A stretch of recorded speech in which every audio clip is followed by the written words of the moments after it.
So, Common Core Standard, complex numbers, a plus bi in the complex plane. And we are going to add, subtract, multiply, and divide them. Okay, so complex numbers, a plus bi, in the complex plane, we're going to add, subtract, multiply, and divide them, okay?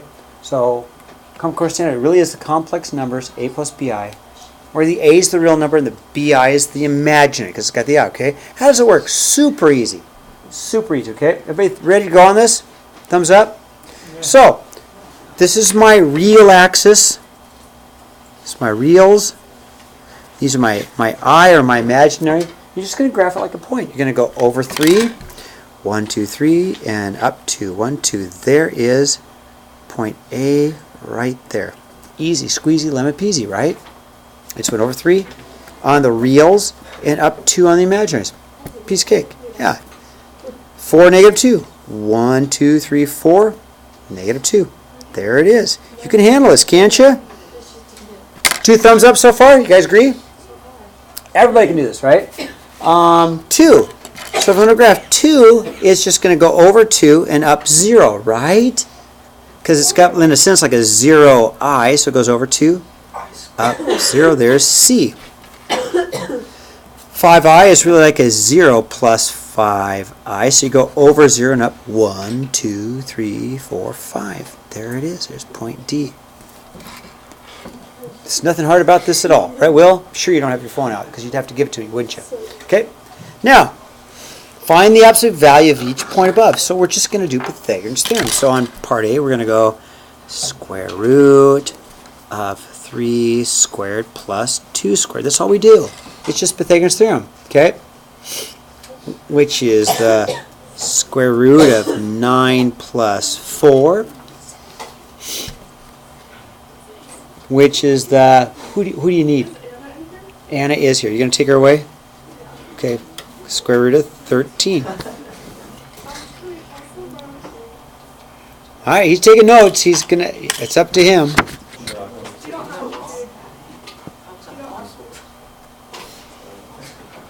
Okay, B.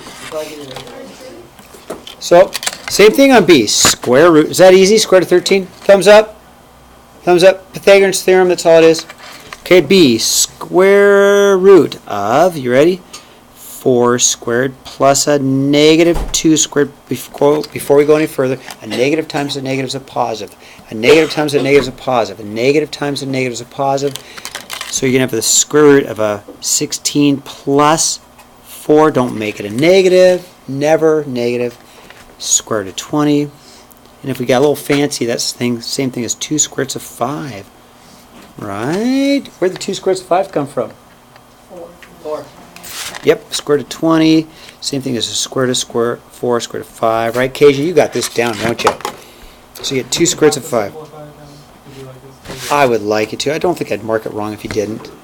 Might give you a frowny face on your test. But if that doesn't bother you, you know, so. C? C is easy. It's just the square root of 2 squared plus 0 squared, right? And that's just going to be the square root of 4, which is 2. What do you know? Kind of makes sense, doesn't it? Okay. And D would just be the square root of 0 squared plus 5 squared. Well, that's just going to be square root of 25, which is just 5. That kind of makes sense to me, too. 2 thumbs up. Easy squeezy, right? Easy, okay? This is not difficult, you guys. Okay, all right.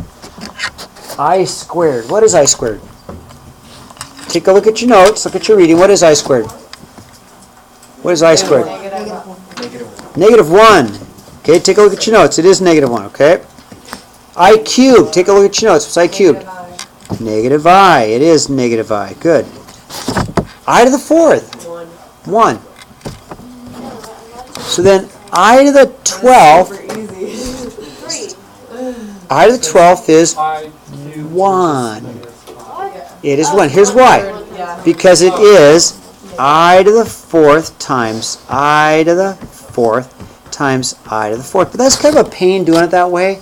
We just know that if it goes in evenly, it's going to be an I to the fourth, which makes it 1. It's the remainder. In this case, there is no remainder. So it's really 1 times 1 times 1, which is 1, right? I mean, if you got 1 times 1 times 1, because we know I to the fourth is 1, which is 1, okay? What I would do is just know, hey, wait a minute, that's got to be a perfect multiple of 4, so it's got to be an I to the fourth. How many I to the fourths? Lots of them, but it's going to be 1, okay? Now, how about I to the 15th? It's negative I. Yes, let's see why Jackson says negative. It is I to the 12th, which we know is what? We just figured out what I to the 12th is, right? Times an I cubed, okay? Now, I to the 12th we know is 1, right? It's I4, I4, I4. We know this is 1.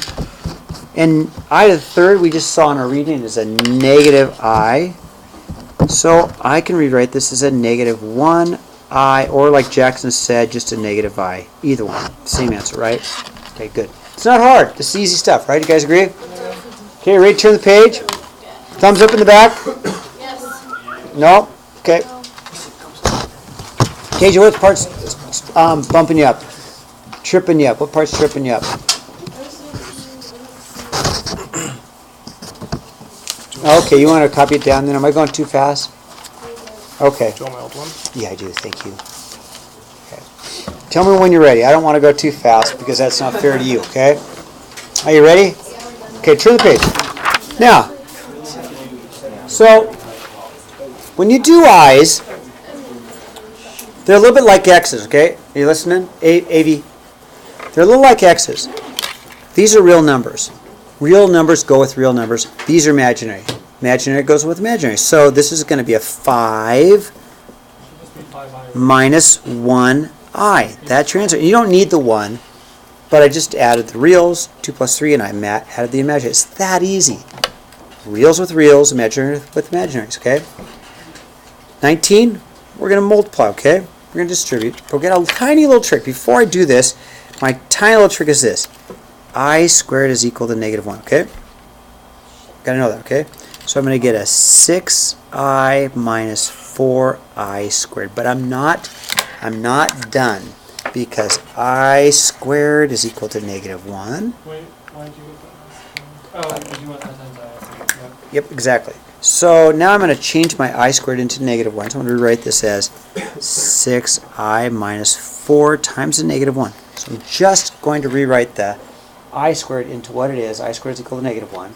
And then negative 4 and negative 1 make a positive 4, right? So we write this as 6i plus 4, okay? Easy? Yeah. Now the only thing I'm going to do, and this answer is fine with me, I would never mark it wrong, we really like to put them in the other order. We like to put real first. We like to rewrite it as 4 plus 6i. Okay, same answer. This is the way we like it. As mathematicians, we like real plus imaginary, okay? If you don't turn it around, I won't count it wrong, okay? Yeah. In fact, it goes from its own definition of the, you ready? The a plus bi. Okay, you see that, Avery? Now, let's multiply.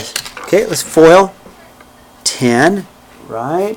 Okay, let's get a 10 plus a 14i minus a 15i minus a 21i squared. How am I doing? Does that make sense? First, outside, inside, last, right? I'm multiplying.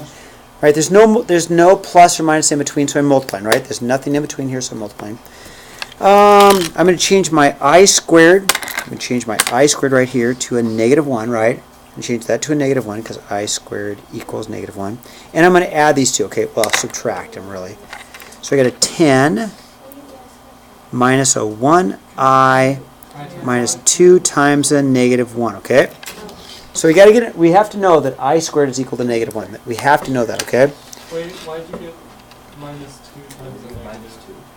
What? It should be 29. Oh my goodness, because I need my glasses on or off. Either way, okay, there you go. Yeah, I know. Thanks, Jackson. Yeah, I can't see close up with my glasses, but if I take my glasses off, I can see close up, but then I can't see you. So, you know. don't need to see us. I do need to see you. Why do you need to see us?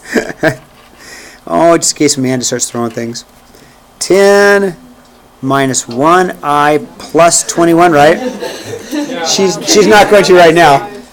I'd watch out. Is that 31 Crazy right now. minus that?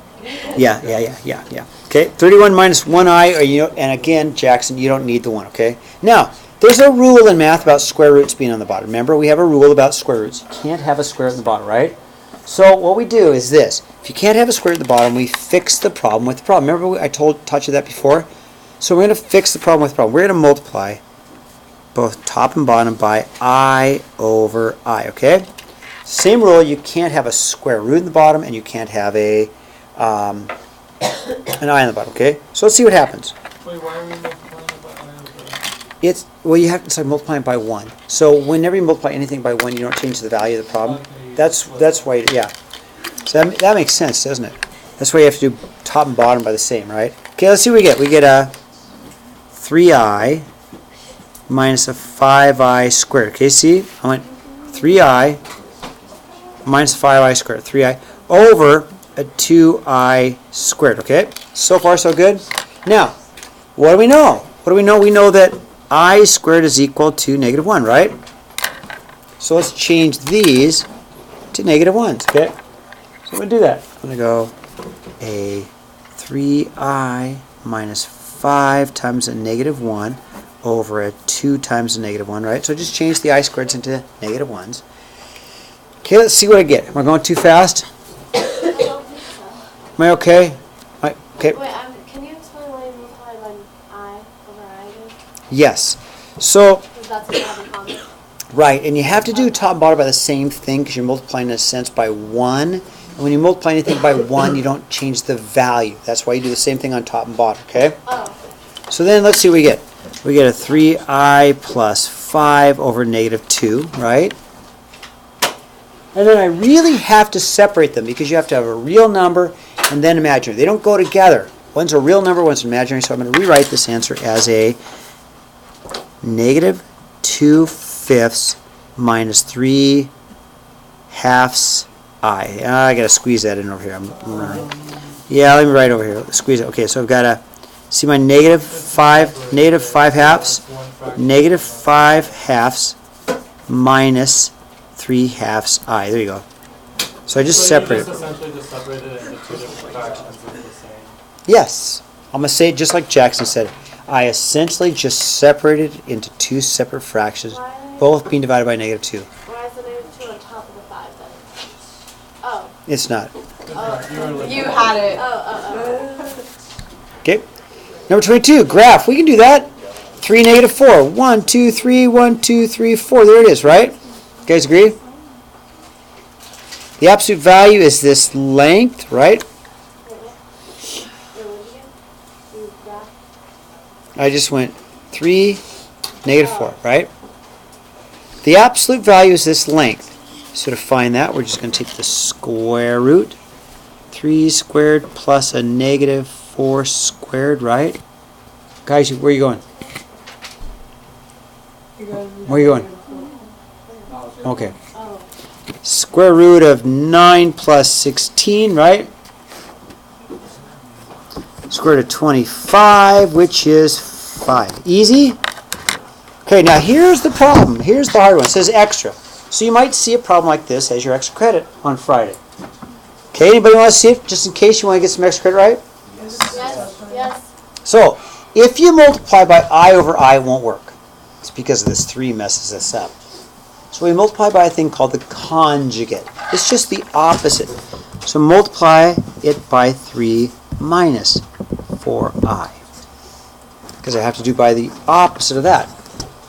Okay, so multiply by 3 minus 4. But now you got to multiply top and bottom by the same thing. We talked about that, right? You got to multiply the top and bottom. So I'm going to multiply the top by 3 minus 4i, okay?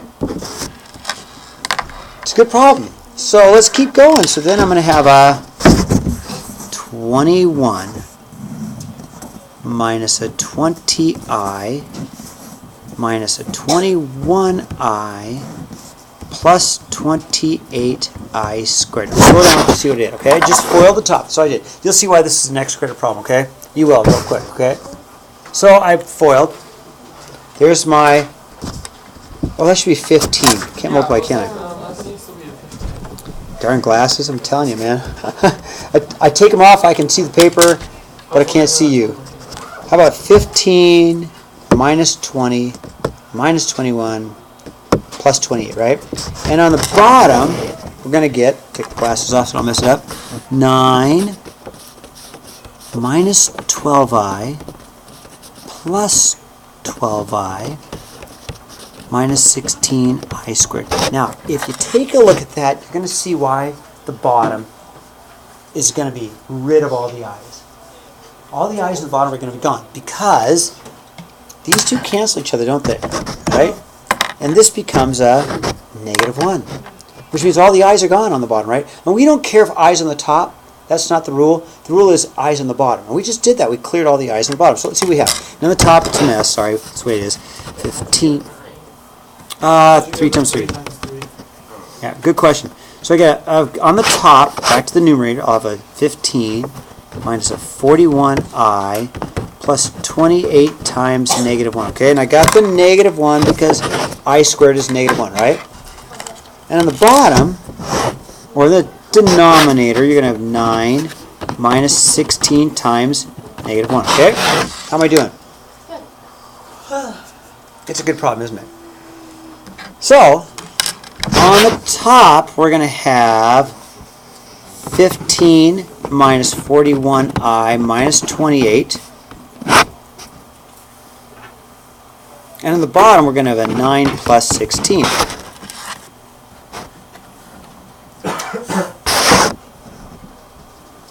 So then, on the top, called the numerator, it's a -13 minus 41i over 25. Now, there's no i on the bottom, is there? The i's gone. So then finally, let's write it as two parts because you got to have real numbers and imaginary. They're not supposed to be together. They're supposed to be separate. So I'll have an answer of -13/25 minus 41/25 I. How's that for a great look at extra credit problem, huh? So you'll have something very similar to that on Friday, okay? All right. So, ready, set, stop.